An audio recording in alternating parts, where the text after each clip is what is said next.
Hey guys, today I will show you how to transfer from MetaMask to your Bybit. So first what you need to do is open your MetaMask app. I'll assume you already have BNB in your MetaMask and want to move it over to Bybit. To start, tap on BNB inside MetaMask. If you have BNB in your wallet, the next step is to press send. But before sending, you need the correct receiving address from Bybit. So open your Bybit app, tap on deposit, then select deposit crypto. From there, choose BNB. Since BNB represents Binance Smart Chain, make sure to also select the right network. For this example, the correct one is BNB or B220. Once you've chosen the network, copy the deposit address that appears.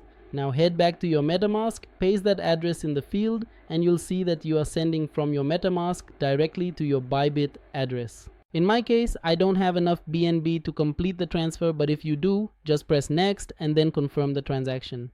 That's it, you'll successfully move your coins from MetaMask to Bybit. Thanks for watching.